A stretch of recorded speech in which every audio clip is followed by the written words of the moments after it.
Honourable members, I now propose the question, which is that the Finance Bill, National Assembly Bill number 14 of 2023, be now read a second time.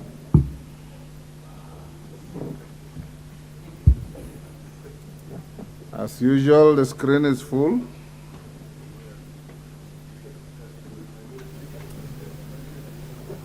Robert Mbui.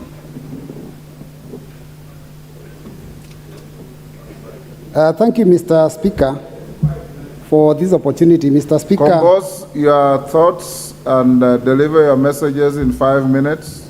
One more because you've taken part of it. Mr. Speaker, first and foremost, I want to say that this is the most contentious finance bill since I was elected in this House in 2013. In fact, Mr. Speaker, this is so contentious that I look at it like a drum of poison. And Mr. Speaker, when I listen to the mover and the seconder, they've mentioned some amendments they are proposing, a few things that are in the bill that are okay. It's like saying that they have put a teaspoon of sugar in a drum of poison. Mr. Speaker, for me, I think this bill is something that we must reject in its totality. Mr. Speaker, the economic situation in this country is very dire. Kenyans are struggling. Kenyans are suffering. Mr. Speaker, very few Kenyans can actually put 3 or 4 square meals in a day on the table. Mr. Speaker, Kenyans are asking themselves, do we put food on the table for our children, or do we pay fees, do we buy clothes? Everything is difficult. Life is difficult. Mr. Speaker, that is one of the reasons why you saw our team of Azimio going to the streets, because we are feeling that somebody needs to start caring for the hustlers. Mr. Speaker, 1,000 shillings a few months ago could buy, maybe even fill a paper bag.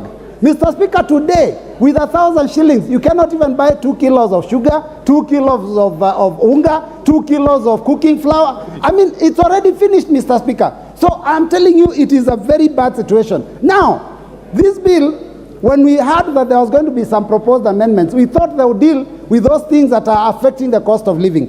16% VAT on petroleum products has been retained. Mr. Speaker, what does that mean? That the cost of everything transported, goods and services, will go up. The cost of electricity will go up. Mr. Speaker, there's also advance tax that has been proposed on personal public service vehicles and, of course, on transporters. Again, Mr. Speaker, the minute you increase taxation, what it does, Mr. Speaker, is that will be passed on to the end user. And, Mr. Speaker, the end user is that person that we call the hustler. Mr. Speaker, who will speak for the hustlers? Mr. Speaker, our turnover tax, which is a tax on doing business where there is no profit, has gone up from 1% to 3%. Mr. Speaker, how do you tax people for having the dream of opening up a business? And we are being told that those at the bottom of the bracket are going to be raised, they are going to be assisted. Mr. Speaker, this was a hoax. Now Kenyans can see for themselves that there was never any good intention from this Kenya Kwanza regime. Mr. Speaker, this House must stand up to be counted. Yes. And this House must listen to the voice of Kenyans. Over 93% of Kenyans have said we reject the finance bill.